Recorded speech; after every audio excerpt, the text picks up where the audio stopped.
All right, what's up, guys? It's your girl Chayes or C Hayes. Doesn't really matter how you say it, as long as you keep that flavor in your mouth. I miss you guys terribly. I know it's been I think a week since I had an actual podcast come out. But I mean, check it out. You can always look at it on Spotify, Google, Apple, Breaker, TuneIn, wherever you want me. That's where you'll find me. And just search The Vault with Chayes, the VAULT with Chayes, CHAYES. I always post every single week, whether it be a solo or if I have an interview. It doesn't really matter. Hope you guys are having a great day, great, awesome evening or afternoon, whenever you're listening, whether you're jogging, driving, swimming, whatever. Doesn't really matter. Things can go underwater now, so you can hear me whenever. But today we are back for the, I believe, fourth time with with Mr. Kleef. Oh wow. Kleef with a K, because he killed him so softly. Ooh, like I'm back, guys. Oh, I don't know why you guys like Kleef so much, because that's like the highest rated, plays that I have is you. I think it's like I don't know what it is, but like I'm here to get you some more views. We're always glad to have you back. And glad to be back. I also have been adjusting with doing a podcast. So I've been being more organized when I do a podcast. I'll have things written down, subjects I'll go over, different parts and breaks that I'll go through. But with you, I never do, because I feel like the conversation can always go any which way it could possibly go. Yeah. Yeah? Yeah. Okay. Well. What did we talk about last time? Because we talked for a long time. No, one of them was So You Think You're Ugly. Oh, yeah. Yeah, that was a great one. You think So You're Ugly. Mm-hmm. I think another one was about Nipsey Hussle. Oh, yeah. Yeah. And then there was some other one. I can't remember right now. Do we caught the Swipes and Giggles one, too? The Swipes and Giggles one? Yeah. Oh, yeah, and then you was on my Swipes and Giggles YouTube channel, which you can follow me on YouTube. I'm just everywhere. Yeah, you guys can search me on YouTube at Swipes and Giggles on YouTube. You can find me on Instagram. If you have any advice or questions that you want me to answer, I will. swipesandgiggles@gmail.com. And I'll also do the same at the Vault Podcast 19@gmail.com. Any which way, so we always start off was what the happened this week. I like bleeping out the word because, we don't need to be vulgar all the time. All right. So first thing on the docket. Oh, I feel like I'm aiming Zoe. Anyway, so the first thing I really want to talk about is, do you watch Keeping Up with the Kardashians? Sadly, I do not. Okay. Sadly? I mean, I don't know. I guess it's unfortunate for this conversation. Yeah. But I mean, whatever. So anyway, so Keeping Up with the Kardashians, if you guys don't know who the Kardashians are, you're literally living underneath a rock and are completely pro-black because, they're pro-black everything. Not really, but, they pro-black about that dick. But that's pretty much that. Anyway, so there was a recent episode for their new season. I think this is like their 16th season. 16? I think this is like their 16th People have been keeping up with them for 16 years? Yeah. Wow. So with this most recent episode, the oldest Kardashian, which is Kourtney Kardashian, she has 3 kids, all right? And so, yeah, she has 3 kids. So she has 3 kids. She has Mason, Penelope, and Rain, okay? So Penelope is the middle child, and she's, I think, 6 or 7 years old at this point in time. Basically, during this little clip in the episode, they were like kind of like on vacation, or they were having dinner, whatever the case may be. And Kourtney had made a mention that Penelope has been doing this whole hitting and scratching thing, like people in the face, very violently, like purposely. Like, like a kid, like they're like, oh, I'm gonna slap you like a baby. It's like, you ever seen that meme where it's just like, don't hit me again? It's like my baby, ready to slap you again. So basically, like, Penelope had just been acting out, and I think it had the what do they call a nanny? Like, she had did it one or too many times to the nanny, and the nanny was like, I'm out of here. Like, just like, she's just gonna leave that bag. Yeah, because it's just I mean, like, I could take care of a kid, but I'm not taking care of your kid continuously hitting and slapping and scratching me, especially if it's been addressed. If it's been said, I'm gonna stay for the lawsuit. So long story short, if you guys don't know, Mama Kardashian, Kris Kardashian is dating Corey, who is like his own security, has his own, basically it's a black man who like has his own security business and everything. That's the reason why he's dating her. They started talking because, I don't know, he's trying to protect the family any which way. So if you guys don't know, Kourtney at this moment in time is the only Kardashian with a white baby daddy. Okay? It's the only one with a white baby daddy at this moment in time. So we don't know when Kendall has a kid. We'll figure that out. But any which way, because even Rob's baby mama is Black China. Damn, all of them recreated with black kids. Well, you know, procreate, whatever. So any which way, so they basically was at the dinner table wrapping it up, and talking about how like the nanny left because Penelope keeps scratching her, whatever may have you. Now Corey, being the real nigga that he is, Corey said, if Penelope was my daughter, or if Penelope hit me and scratch me in the face, I'm whooping her ass. Okay? And Kourtney's like, why would you do that? And then, of course, Scott kind of opens his eyes and goes, wait, what did you say? What did you say about my daughter? And Corey said it very joking. Like, he's like, if she scratched me in my face, I'm going to whoop her ass. Like, what do you think I'm talking about? So Scott then gets all white privilege on him. And he's just like, you're going to beat my daughter's ass? That's what you just said? You're going to beat my daughter's ass? And Corey's like, I didn't say beat. I said whoop. Like, let's get our terminology correct. He's like, no, you're going to put your hands on my daughter because she's 6 years old and blah, blah, blah, blah. Basically, it got put on social media. Obviously, all the black people were like, I know where this is going. Exactly. All the black people were like, well, yeah, like, who's not going to whoop a 6-year-old's ass who's for like purposely slapping and digging nails into people's faces and necks and stuff like that. And it just turned into a whole entire, like, is Corey right? Is Scott right for reacting that way? Like, do you think it was that big of a deal or whatever? And then it showed further into the episode where Kourtney is like chilling with her kids, and she's like, Mason, can you go put the table out? Like, you know, lay the table out with cups, the plates and stuff like that. He's like, I don't need to do that. And she's like, yes, you do. Go do it, please. He goes, but I really don't feel like doing it. And Chloe, the one who is the baby mama of third trimester Thompson, okay, she's just like, excuse Leave T me, alone. like, excuse me, what did you say about your mom? What did you say? Like, and then Penelope comes around corner. Here she goes, slapping bitches all up and down the river, okay? And then Chloe's like, Penelope, don't do that. Rain's over here going like, I want to eat this. I want to eat this. And Kourtney's like, no, you can't eat it. Here he goes slapping bitches too down the river again, okay? And Chloe's like, excuse me, you apologize to your mother. This is the proof in the pudding that we have. Your kids are out of control. And when someone says, I'm going to discipline your children because of how they act towards me if they should do so, you're going to be all, don't touch my kids. I'm going to put a restraining order against you because you're going to beat my child, when everybody knows, beat, whoop. You're basically not bruising the kid. So besides them being the Kardashians, okay, do you think there's definitely a significant difference if a person is raised being spoiled by the rod or not? I know that was a very long intro. I just need to give you the whole entire concept because I want you guys to give me your opinion too. Like, I'll put this episode up. I want you guys to drop in the comment. Do you think not beating, but whipping, spanking, popping, pinching, corporal punishment or whatever, do you think that's appropriate to raise a child? Do you think that it will give them good feedback in them growing up in life? Honestly, I do believe children need discipline, but at the same time, it does depend to the severity. Yes, of course.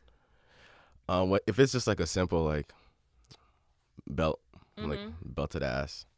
That is like, that's whatever. Because like, I mean, like we grew up that way. Exactly. So it's that, like, but if you're out here like breaking ribs, like the whole like punching in the chest, I hear like some fathers like will like punch like their kids in the chest. That I'm not with at all. You know, I don't agree with is, and what I see a lot more, because I can only go off of what I see. I see a lot more black fathers doing, or what stories I've heard from my friends, is like they'll personally fist fight their son. Like once they get 16, 17 years old, when they're supposed to be I'm not with that. Supposedly like grown. At that point, like they'll fist fight them. Like, you know, like if you want to get up in my face, then we can box it out like some real niggas. Like we can do it like that if you want to, you know. I mean, like, do they have like gloves and everything? Is that what we're talking about? Gloves, or are they don't. like bare knuckle? Some gloves, some don't. But I don't think I can understand it in the teaching lesson of if you ever have to come to a situation to fight, I'm gonna teach you how to fight the best way that you possibly can.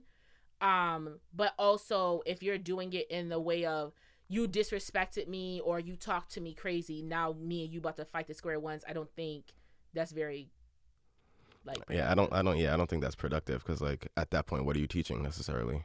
Because you're not really it's not really like discipline, because like what if your kid whips your ass? Yeah. What are you gonna do? Like I feel like everybody like has grown up in obviously different ways. Some people just got that look. Some people got the stern, like, you know, talking to. Some people got put in timeout. And then some people got like, you know, the pop on the hand. Like I know, like my cousins, they just got popped on the hand. Like they were very rarely like bent over, slap on the ass. Like where I grew up with the Bible verse being very strong in my house. You spare the rod, you spoil the child. And the rod I got, obviously not a real metal, like, you know, but I got the belt was my best friend basically growing up and everything. I had to go pick out the belt. That was the worst part, bro. Just picking it out, bro. Like mom be like, yo, because like I'm Haitian. She's like, I put set you on, and I'll be like, that just means, yo, go get the belt. And I'm just like, oh man. So I'll be in there like feeling like the leather, which one's like the softest, the which worst is worn is when out. they just wanted you to get bare ass. It's like you can't beat me with clothes on. You got to beat me with my skin showing. Oh, nah. I just got like for me it was either like belted ass or belted hands. That it wasn't like it wasn't too crazy. Yeah, but any which way, like I think also this new way of teaching your child a lesson. These people who bear their child after 2000. And you're embarrassing them on social media. That's just that's out of control. That's not even. That's psychological abuse. Yes, that's not even giving them like you did this is the consequence. No, this is like, I'm going to make sure that you have the reputation of this for the rest of your life. Because I mean, think about it. Like when you grew up, like if somebody peed on themselves in class, like they always gave them like, oh, but remember that time you peed in the seat though? Like it's like they never let little stupid stuff go, but like they'll forget about it. I will never forget about a girl who got like her mom went on live talking about all her business and then put on a thing because now we all can screen record it and keep it and watch it and all this other stuff. Even before like live and all that, because I remember back like in like the MySpace days and stuff like that. I don't remember parents doing that in the MySpace days. Like when YouTube was like at its like early stages, like I forget which video it was. Like it was some dad was like, oh, like because his son was out here, like, you know, he came across his like social profile, like he had like his pants sagging, like you know, like portraying like a street life, but like he really wasn't that way. So like his dad just like, you know, like recorded him like, oh, you've been doing this and that, and just like, you know, like whoop his ass like on camera, and then put it out there for the world to see. And then I don't think that's productive at all. That's not productive because that's something that's gonna stay there forever.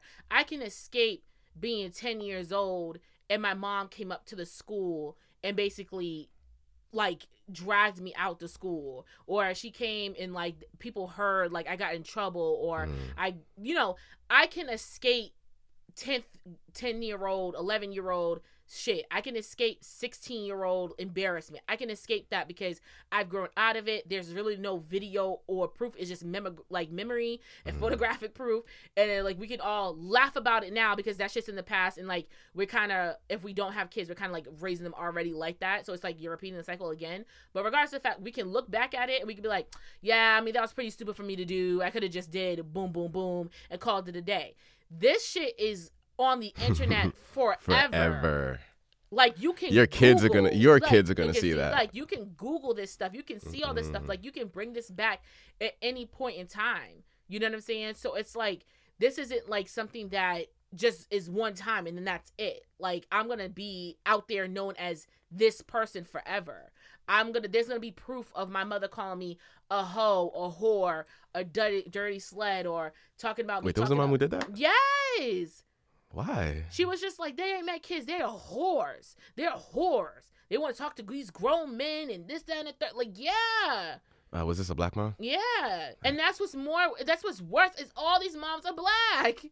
Like, I think I've only seen one video, and I don't know if this was real or not, but this white girl was sitting at her computer doing like a song lyric video. She's singing to the song, and her mom comes busting in the room. She goes, "Kristen, did you sleep with your math teacher?" And she's like, "What, Mom?" And she goes, "Did you sleep with your math teacher?" She goes, "Mom," she goes, "Get out of my house." She goes, "Mom," she goes, "Now you're a slut," and slaps the shit out of her. She goes, "Get out of my house." She goes, "I was failing," and then goes back to singing the song in front of the video. So I don't know if I could take that serious or not. That's hilarious. But like, if that's true, that's the only case that I've seen it. Any other case, I haven't seen that, and I don't think it's conducive. I don't think it does anything to help with the child. But getting back into the case of disciplining your child while growing up, we all say, you know, well, I went through it and nothing bad happened to me, so what's the problem with it? But I feel like you can do different ways. Just I went through it, but like I always tell myself this: I don't think I'm gonna hit my kids. Oh, I'm beating my kids' ass. Nah, I don't think I'm gonna hit my kids. I don't think there's a difference between like how we grew up versus how we can grow up and raise our children. Because I will never do because I said so to my child. Like, I don't think that does anything, because like, you know, I'm not gonna put my mama on blast or nothing like that. But like, me growing up like with teachers or like older adults or anybody who's like basically in charge, like managers or bosses, now that I'm adult, I always feel like I'm gonna get in trouble if I question anything, or I always feel like I can't express. So you have a fear of authority? Yeah, basically. Okay. So like, oh wow. What? That a conversation we had in. Remember that time you seen a picture? You was like, I could see the fear in your eyes. Oh yeah. Oh. So, but anyway, Story for another time. But no, like honestly, like I don't like questioning. I don't like, you know, pressing up against authority, like whatever. Like obviously, I'm gonna talk my shit, but like I don't like doing that because I just don't feel right doing so. So as a child, it's respectful. As an adult, it's pussy. Like you know what I'm saying? So like. Growing growing up like that, it's respectful because it's like, oh, Kaz never talks back. She doesn't, you know, question. She just does what's asked. Boom, boom, boom, boom. As an adult, you're weak. You don't have a spine. You don't, because it goes into your adulthood. And then when you do find the moments, or when I do find the moments to actually speak up to myself for authority, whatever, then it's looked up, you didn't have to do that. Like, that was too much. But I'm like, am I supposed to be a punk my whole life? Like, because I was essentially raised to do so. So, like, I would never, because I said so. I'm going to question, I'm going to give them the absolute reason so that way they can understand. If I'm telling you, you can't go to prom both junior and senior year, because I feel like senior year will be more special. Junior year you're just going there to go to a party, and I'm not spending money on a dress that you're only gonna wear once. Like, you know what I'm saying? Like, just like something that gives you a reason, you know, to understand, because you can't go on in life with giving a cause without there being an effect to it. Like, I can't always just have an effect. Something has to start it. Like, you know. So I really never looked at it that way, because when you think about it, essentially, like, for example, like in office, like in an office job in the corporate world, that's something that's like sought for in leaders, to be able to, like, you know, like question authority, to be innovative, to like to be able to like voice your opinion and stuff like that. So it's just like, if you have a child growing up scared to question authority, how's that gonna help them on later on in life? Exactly. And see, that's what I'm saying. I don't want, like, at least for me with my kids, I don't want to have to hit my children, because I feel like I want to have the type of relationship with my kids where it's like I can talk to them. I really want my kids to be able to talk to me about stuff, because like I know, like, again, like, I don't know if my mom's gonna hear this, but like growing up, I could not talk to my parents. Like there's some shit that I've done to this day my parents don't have a clue about, and it's just like we never had that type of relationship growing up. Yeah, you never want to have that fear installed really, but instilled in your child, that they feel like they can't speak to you about certain things. So I do believe you spare the rod, you do spoil the child, in the sense of, I feel like if you discipline a child correctly, that leads to greater things. But I feel like there's just some people like us who just happen to be turn out to great motherfuckers. Like we're okay. Like we work. We're not bums. We're not out here doing harsh drugs, and we're not in jail. Like we went to college. We did something with our life. We're trying to do something with our life, and even more. Like, you know what I'm saying? But you got to think about it though. But like when you have those people who like didn't do it, it's just like, how were they? Like, you know, think about all the people who like are in jail or like are like actual like kingpins, and I'm not talking about your local, yo, bro, let me get a dime. Like, I'm not talking about that. I'm talking about like your actual like people who just run a street life and blah blah blah. What maybe have you like? What was the difference between like them and then us? If we all can relate to all the memes in the world, right? About growing up in a black household, whether Caribbean or American or African, like if we all can relate to that, why is there some that went this way? Why are there some, like, you know what I'm saying? So it's always about environment and always your living situation, but it also makes you think, was some of the things actually good to do, or was I'm not even gonna like hold you. Some of the beatings that like I got for certain stuff, it like, was certainly unnecessary. Yeah, and not only that, bro, like sometimes I ain't even learn my lesson. Cause still did the shit. I still was out here getting F's. like you think you gonna beat the smart into me? Cause it's not gonna. That's not how that works. It's genes. So if I ain't that smart, we think we know the root problem here. But your mom gonna got you. But okay, but like, and then when it comes to your adulthood, does anyone actually sit down and talk to their parents about their childhood? No one does, right? Nope. But one day, and I like sharing this story just because it has helped other parents who like have kids, like people who I know personally, and little people who are older than me, like with their kids. Well, obviously they're kids. Like, we're not talking about like adult. Like, I don't got no friends who have like adult ass kids, because that's very weird. Like, why am I friends with a 40-year-old? Anyway, but like my mom asked me, like, it was very random, and she just asked me one day. She's like, "Was I a bad mom?" Wow, really? Like, she dead asked me, "Was I a bad mom?" And like I kind of like stopped, because you think, and I'm like, no, like, what are you talking about? Like, I'm breathing, roof over the head, clothes on my back, went through school. What brought that question? I do not know. That's I think she was just thinking about it, like, or whatever. And I don't know if maybe we're eating dinner and I had brought up something, I don't know. And then she and then like I was like gonna walk away and leave it alone, but then I was just like, you wasn't bad, but you definitely could have had a lot more patience. And then that had us do a sit down, like, and really talk about my childhood, not my two brothers and my sister's childhood and how they grew up. I'll talk about me as the last child, because as the last child, sometimes you get the brunt of it because they've been through it before. Sometimes you don't get anything because they've already went through it with everybody else. And then there's times where, like, I didn't do any outside activities as a kid. I didn't go over my friend's house. I didn't, like, hang out with them. I didn't do anything. Like, and I'm saying this is before high school. I didn't get to do any of that stuff. I didn't go to kids' birthday party. Like, I didn't do any of that shit because I don't know if my mother had went through it, like, 3 times before my other siblings and just was like, I'm not doing it. Maybe because my mother had me at a later age at 37. So by the time I did get to that time frame of going out with friends and this and the third, she's like, I'm tired, I just got off of work, blah blah blah, I don't have the energy to do so.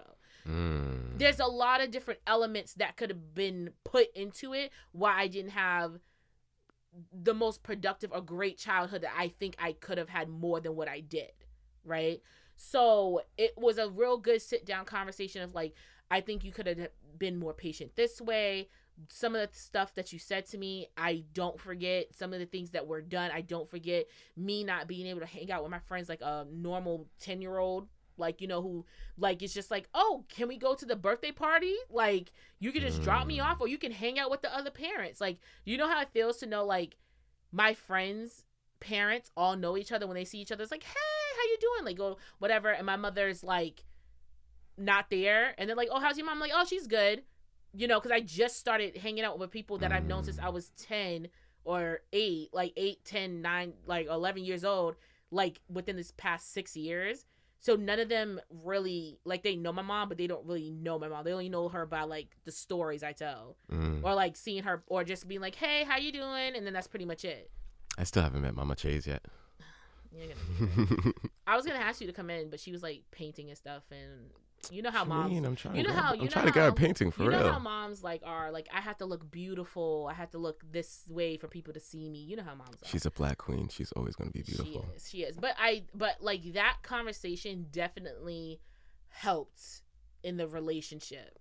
See, that's a sign of a good mom, because, like, I've never heard of a mom asking that question. Yeah. And to have that, like, to, like, I don't know if it's, like, I don't even know what to call it, self-awareness, like, being introspective, but to ask your child, was I a bad parent? I feel like that you have to have been thinking about some stuff. Yeah, and I honestly just think, like, I kind of wish my mom would. Because, like, my dad passed in 99. So that's a lot. Like, my mother already had one child at the house, and then 3 others, and one, like, you know, to take care of. Like, you know what I'm saying? So it's one of those things of, like, you gotta think, like, did I do my best that I could have done by myself?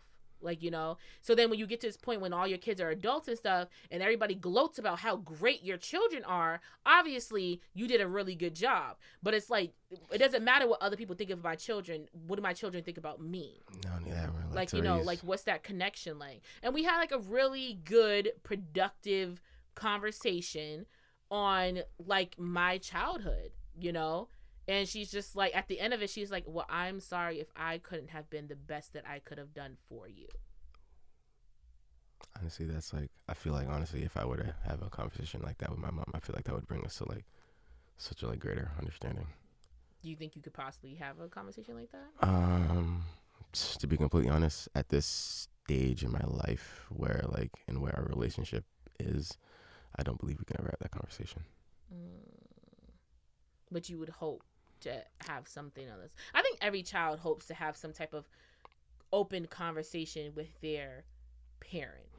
Like, one thing for me that was, like, that's kind of really heavy is like one of my aunts, like, rest her soul. Like, I got to know her better as she was dying, and, like, I don't know, I just don't want to like, I don't want to have to, like, know all the secrets, know all of this, know the reason why. Like, I would hate to have to do that with, like, my mom. Listening, I would hate to have to do that. Yeah. All right, well, I'm done talking about my mom and my daddy. Anyway, so that was a very long what happened this week that turned into a topic that I wasn't expecting. Oh yeah, that was see that we be having great combos. We be man. vibing. Yo. We be vibing. Don't be. Hey. Anyway, so if you guys don't know, I volunteer on the weekends at Talking Information Center in Marshfield, attached to WATD. So I basically read to the visually impaired. Every Saturday, I read the Herald. So sometimes, what? Oh no, WATD. I know people out there. Yeah. So basically, I read the Herald, and, like, all I'm reading is the news that happened, like, you know, from Saturday to Saturday, like, you know, seeing what happened, blah, blah, blah. I basically get my daily news and, like, content for the week every Saturday. Last episode, I took an article that was written by Star, I can't remember her last name, who is a Black Republican. And basically, in that episode, to summarize and paraphrase it, she basically was saying, y'all niggas are up 1.3 million in jobs since last year. So we should be happy. So y'all should be happy about that, instead of blaming Trump for it.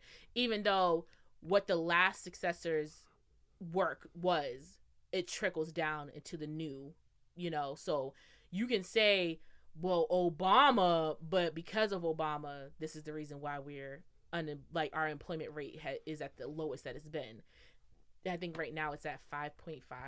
And it's been for Black people. For Black people, okay. But that's the lowest that it's been, because I think the data started in 1954. So I was like, at one point wasn't it up to like 11% or something? Yeah, what was that crazy? So like, so 1954, since that data has been collected, this is our lowest unemployment rate that we've had, and this is 2019.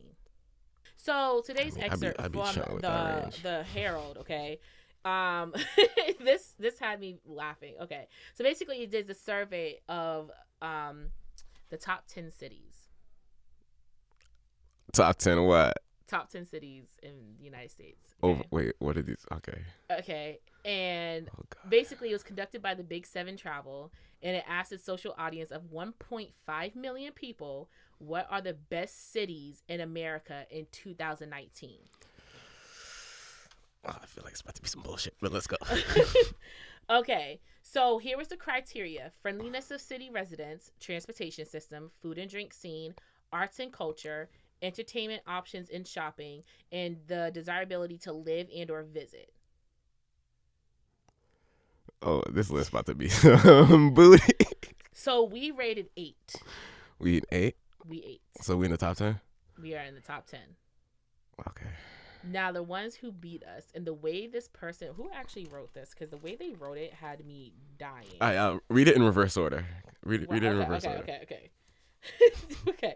All right. 1, Charlotte, North Carolina. The only person who would believe this is the best city is a charlatan. Okay. 2, San Diego. Okay, San Diego is great, but we'll conclude that one. Concede that one. Number 3, Miami. Only if you're a rich retiree who enjoys hurricanes. Okay. Number 4, Kansas City, Missouri. They call it the Paris of the Plains. We'll just leave it as Plains. Number 5, New York. I know. Number 5, New York. Every true Bostonian would never live here without a twinge of guilt, but whatever. Number 6, Philadelphia. Please. Okay. Then there's number 7, Austin, Texas. Really? If you like being incinerated 3 or 4 months out of the year, then that's the perfect place for you. I don't know what 9 or 10 was because they don't matter. Anyway, wait, no. What's 9 and 10? I don't know. Wait, Atlanta didn't make that list? I just told you I don't know what 9 and 10 is because I got it out of this paper that was written, so he didn't care about it because he said we just need to talk about Boston. And then the 7 before. That dick. Yeah. So anyway, so Boston is 8 in the top cities. I smell cap. I will not say, and the reason why, okay, so I'll read, so basically this is how he broke down the reasons, okay? So friendliness of city residents. He then replies, let's say cranky is the new friendly, okay? Transportation system, moving on. We're not even going to talk about it. Food and drink scene, now we're talking. Arts and culture, world-class museums, and array of performance venues from Intimate to the Gillette Stadium. Entertainment options and shopping. We truly have it all, especially if you like professional sports or other live events. And desirability to live and or visit. It's spendy, no doubt, but it's a world-class city. It's got 4 distinct seasons, and although our winters are a bit of a bear, those seasons those seasons are part of our character. Well, speak for yourself. Bro. Okay, so I'm going to give you my breakdown, and I'll give you the list so you can give your breakdown of it, okay? Friendliness of city residents. First of all, mass holes, okay? Them bitches is rude, all right? Motherfuckers don't know how to drive. They don't know how to breathe. They don't know how to eat correctly. All they know how to do is pot the car and have it God, and then sit there and watch all the Matt Damon and Ben Affleck movies in the world. Like, honestly, Bostonians are rude and racist as fuck. And don't forget about the Sox. And don't forget, and then it's all about the damn Red Sox, and then the traffic. Anyway, transportation system. Yeah, we out here rashing Boston like we ain't recording in Boston right now. But the thing about it is, the transportation system. First of all, how many derailments in a year are you going to have, people? We've had train cars catch on fire. People had to break out the glass and stuff like that. We had train cars stop in the middle of a tunnel. Bro, when I used to live in Rosendale and I would have to get to downtown, I would just have to pray that I make it downtown. Like, per example, now if you guys don't know, I have a news weather report that I try to do daily, weekly, yearly, whatever I want to.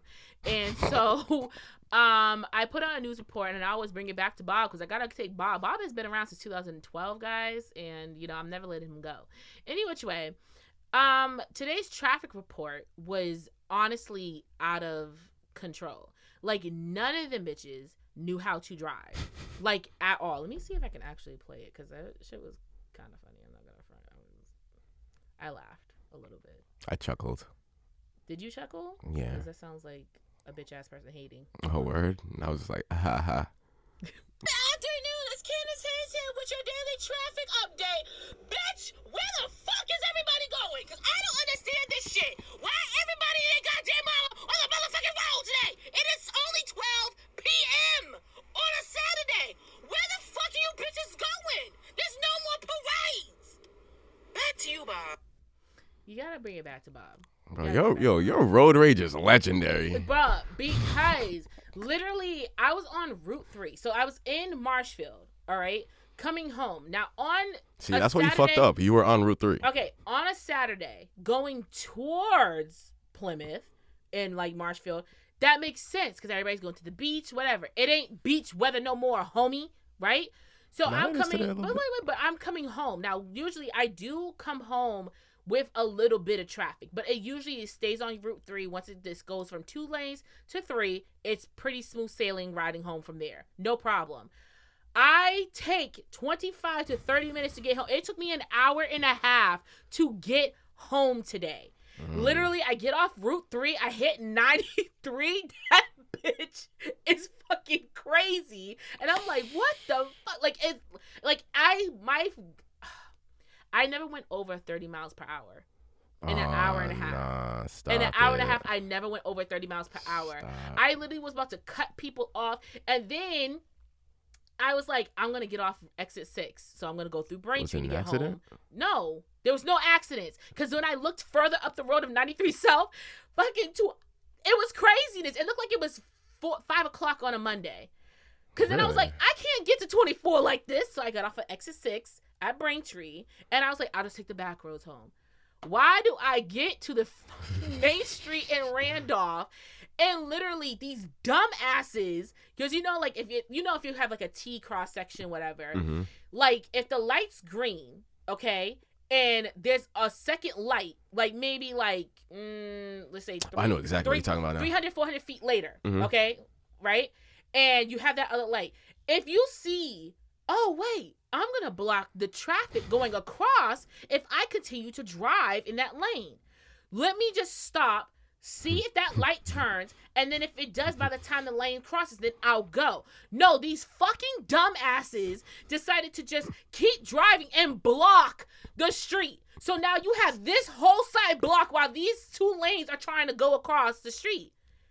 And no one was like, everybody was just like, why are you honking at me? Giving people middle fingers and shit. You know you in the wrong. You know you're in the wrong. So then it's my turn. I said, these bitches ain't about to punk me. They stayed in the middle of the street. I went until I almost basically T-boned somebody. They moved out the way. I went. Now you have 2 lanes of traffic coming this way. Here's my bitch ass trying to swerve through. And they're like, what are you doing? Bitch, I'm trying to get home. Because I was about to commit vehicular manslaughter. You went through all that this morning? All that. You know what's crazy? From 11:05 to 12:40 in the fucking afternoon, y'all. I didn't wake up till 1. I was like snoozing. You was in traffic. That's crazy. Anyway, Trey, before I get more mad. I've only been up for 3 hours. Okay, so then we have the food and drink scene. I will have to say Boston does have some pretty good food spots. You ain't gonna front. Like La Fabrica in Cambridge, that's a good spot. I will say this, from the little bit of traveling I've done so far, I would say like I've enjoyed the food up here a lot better. Yeah, like because Boston is literally a melting pot in itself. There's so many different spots that you could go to, good bars, like even places that don't have the greatest food. You can just go for like a good bar time or whatever. Like you have like Barrett's, for example. Like obviously it's not Boston, but you know what I'm saying. Like you have Barrett's in Bridgewater. Like you can go dance and have dinner. Like you can just you can chill wherever. And I like bars like that where you can just literally chill and drink whatever may have you. It's not like a very concentrated, you have to look this type of way or whatever. And I think Boston has a lot of those type of bars and lounges that look like pretty good hookah lounges. I went to one on Commonwealth one time. I was scared all my life. If I could fuse like the food options and like all that with like the Atlanta nightlife, that would be perfect. Yeah. Cause like I love their nightlife. I love the way everything is set up and everything. It's just, my stomach was not agreeing with the food down there at all. And I just think that like Boston's, because like obviously we're not from, well, I'm born originally in Boston, right? You're born originally in Haiti. So it's like, but then when talk about good food now. Yeah, but like you didn't come up here, then move to Boston, then to Brockton, you were like always in the Brockton area? Well, like, I lived in Florida, but I don't remember much about being in Florida. But like, you know what I'm saying? But like, I grew up in Mattapan, so I knew like the little spots to go to and this, that, and the third. But like, just the food here is, regardless of the fact, the food here is bomb. Like, it's good. Like, it's delicious. You can go get Puerto Rican, Dominican. You can get all the Hispanics of it. Then you get Cape Verdean food on top of that. Then you have like Haitian restaurants. Them halal guys, bro. That's smacking. Then we have like a lot of Portuguese. We have a lot of Portuguese and Brazilian Portuguese food options, like, that are really good. Like, and that's just like in our own area. Like, Boston itself is a really good melting pot for really good authentic food, because the people who are cooking it are the people who are it. Like, their ethnicity matches their food. It's not like when you have a lot of people like, oh, we're white, but we make soul food. Like, I mean, you can be white and make soul food, but you know what I'm saying. You know what I'm saying. But like, yeah. But anyway, Trey. So then the next part is arts and culture. Yes, we have the Fine Arts of America. We have the music scene could be a lot better though. The music scene definitely, but we have it is getting better. I will say that. We have Boston Calling. We have a lot of concerts that come into Xfinity Center and all this other stuff. Like, we have little different things that happen a lot, and I do think that we just don't know about it, because there was an event that happened like yesterday or the week beforehand.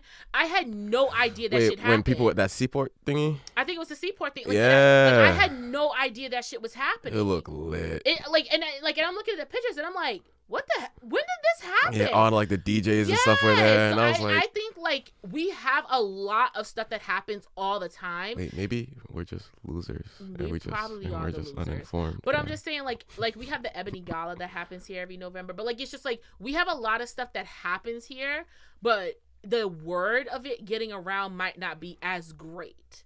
There needs to be more black stuff that happens in Boston too. Or like or like your friends are just shit.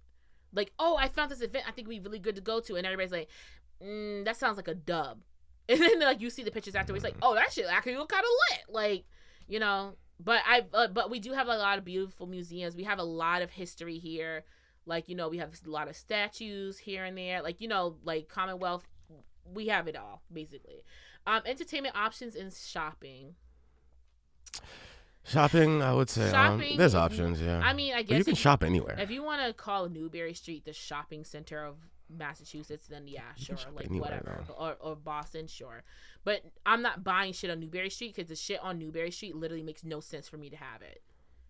Like, there's shops on Newbury Street that are like, the fuck am I going in here for? It's not for the everyday person. It's for those elite people. I forget what it's called. I think it's like the Bodega or whatever. It's like this little like secret store. Like, you go in behind like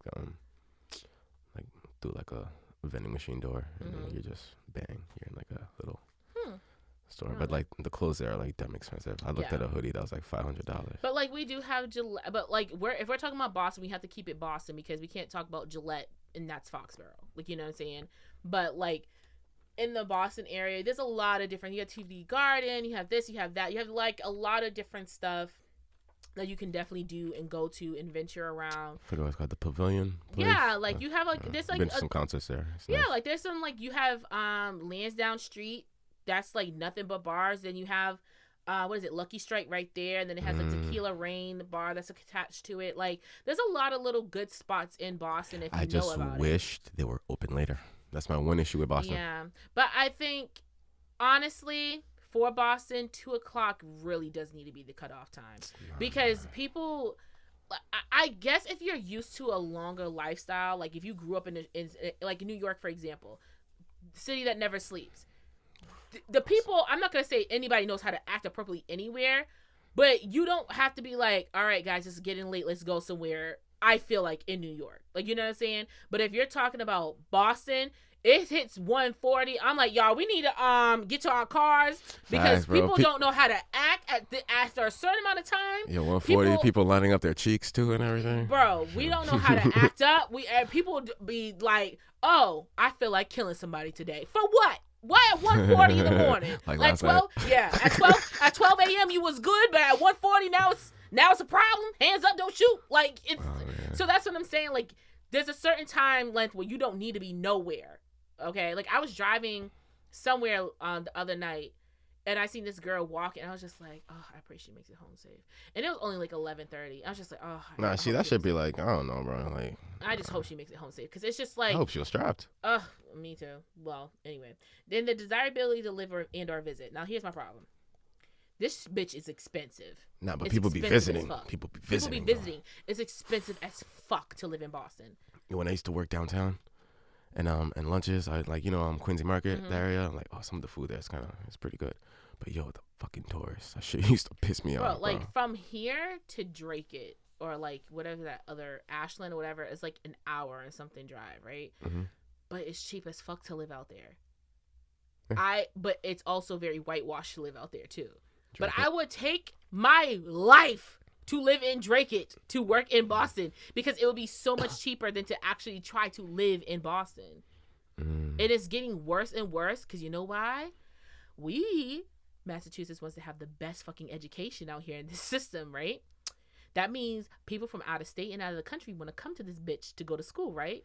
And then y'all bitch asses stay. We didn't ask y'all to stay after you got your education. It's okay to go back home and stay there. Hey, anyone listening to this, if y'all want to, if you trying to come here, we'll switch spots, because I've been trying to get out this bitch. Because you know why? Everybody who's coming from New York, Connecticut, Florida, California, for whatever reason, when you want to come here for your education and your bitch ass stay, listen, you done raised the price some more. Okay? You done raised the price some more. And you took away an opportunity for me to get an apartment. And because you're just staying. You're staying and you're making it too busy. Leave so it looks desolate and I can get somewhere to live. You said leave. Just leave. We don't want you. Like, damn, go back to your popular cities. I know somebody who came here from Phoenix, Arizona. Like, I just love the way bitch, you're warm all year long. Why are you here? Like, leave. I would switch with her. I've been trying to go to Phoenix. That hot weather, that's so appealing for me, bro. Bro, I was on the phone with somebody who's like my coworker. She's from Las Vegas. What? Why? And she came here. Why? She taught, like, I think Stonehill College basketball and stuff. So, I mean, she came here for a reason. Like, you know what I'm saying? Okay. But she came here for school, and then she taught the basketball team. But, girl, you could have went home. Because, like, I told her, I'm like, girl, I would go back home to Vegas in 0.5 seconds. It's not just because it's Vegas. But, like, why would you... Oh, you said Vegas? I said LA. No, Vegas. Like, why would you want snow? Why would you want that? I don't want that. I don't want snow. I hear Vegas gets crazy, though.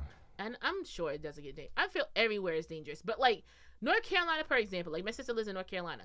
They get snow, but they don't get snow like us. I don't mind having all 4 seasons. That's perfectly fine. Whatever. Fresh snow, the crispiness of it all. Ew. But, like, the thing about it is, it's just like, I don't want to live. I don't want to live like this no more. I'm burn struggling. My face off. I hate walking outside. You ever see the meme and it was just like, I walked outside and it hurt to breathe? Yeah. Why do I live somewhere where it hurt to breathe? Yeah. That's my nose every winter. Like, it hurts so bad. Like, well, he was like, damn, my face, bro. Anyway, Trey. But, yeah, so that was my list. But anyway, Trey, so we're going to get on a topic really quick because we are running out of time. Questions with Chayes. My favorite part of every single episode. Sing it with me, y'all. Questions with Chayes. But, so for questions with Chayes, we're gonna make it really quick. So I have to think of one because I didn't think of one prior. So in like 5, 4. Hey, that the thing on your IG, like, is it okay for dudes to get like outed and stuff like that? Okay, there you go. Yeah. See, I told you. The countdown works, y'all. Okay, so basically, I had put up a conversation on my personal one, not my Swipes and Giggles, on my personal page, where a white gentleman hit me up and basically said, "Can I hit?" I sent laughing emojis. He said, "So is that a yes?" And I'm like, "What the fuck? No." And he's like, "Damn it," right? So I posted this one part to my thing. Now, what I usually do is I cut out the person's picture so you don't see who that person is any which way, but like I delete them within an hour. So I was just like, whatever, I don't feel like editing it. Boom, here you go. Now, a fellow podcaster, okay, who runs the Cluttered Minds podcast, Mark, if you will, he then goes on there and, Kleef seen it. Kleef laughed. hysterically. Yeah. Mark goes on there and trying to be the most political correct person in the business. Well, why would you out him like that? Why would you do that? Blah, blah, blah, blah. You could have had a more conductive talk with him instead of just embarrassing him. One, I don't know him. Two, the chance of him seeing this or someone he knows is very low. I'm viral, but I ain't that viral, okay? And then three, I can do what the fuck I want on my page. If you slid in my DMs incorrectly, I can publicly display you if I want to. Doesn't really matter. You didn't show me a naked body. You didn't give me any private information. I literally cannot be sued over you saying, can I hit? That's just, it doesn't work that way, okay? But going on that topic of conversation, what Mark didn't know, see what happens when you speak too early and you assume this is what happens. I had the conversation with him and he basically told me that there's no reason for me to try to do anything but say that if I only know this is going to be my option. And I asked him, so have you said this to multiple women? And he's like, yeah. And I'm like, you just asked, can I hit? And he's like, yeah, that's it. And I'm like, well, have you had any success with this? And he's like, yeah, 2. And I said, and they let you hit? He goes, yes, they let me hit. And I'm like, so you're not looking for a relationship? He goes, no, I just want to. He just wants to hit. I just want to hit. That's pretty much it. Like, I'm not looking for anything. I just want to hit. So I just asked that question. And I'm like, you know what? When you first look at the conversation, obviously you're gonna be like, yo, what a dick. Like, who says that, right? And I did teach him the lesson of, listen, I understand you're saying like, hey, I'm going to cut out all my losses. Instead of going on with this conversation, I'm just going to let you know 1, 2, 3, and then that's pretty much it. And that's fine. But you also have to understand how to functionally talk to a person. Like, you can't just say, yo, can I hit? Blah, blah, blah, what may have you. So I said, so basically you just throw it out there and whoever catches the bait, you go see. He's like, yeah. And I'm like, interesting. So you don't have a type. You just take whatever comes your way. He's like, I like thicker girls, but not picky. I mean, yo, niggas out here wilding, bro. Like, but the thing is, that's him, and that's what he wants to do. But I thought about it, and I'm like, you know what? That's not a very dick move, because essentially he's not trying to fool you. He's not, hey, beautiful, I think you're so smart. I think you're so sweet. I really want to get to know you. He's not, let me take you out sometime for some coffee. He's not any of those things. He's telling you what he's here for. He's straight and direct with it. The first sentence, within 3 words, can I hit? Okay, and then that's it. So that sounds like a song, honestly. Can I hit it in the morning? Hey. Can I hit it in the morning? Hey. Now, if he came into your, if he slid into your DMs on that type of wave, would you let him hit? Can I hit it in the morning? What? If he came in on that type of way, like, can I hit? Like all that singing shit. No. But regardless of the fact, he did. I did tell him, I want to show that not all dudes are dicks when they do this. They just know what it is and how it is, and that's it. I think, personally, it's rude on just coming in, can I hit? And then that's it. Because you're definitely going to be either left on red, deleted, or blocked. It's like the Kool-Aid guy coming in. You know, it's very rare that you'll have a person like me reply with, like, a no to it. Some people just will ignore it. Good to him for those 2 ladies who, you know, let him hit. But, like, is it a dick move to do that? Or is it you just being upfront and honest? Because I can slide in a dude's DM and be like, hey, how are you? And be like, good conversation, and be like, listen, I'm not even going to front on you.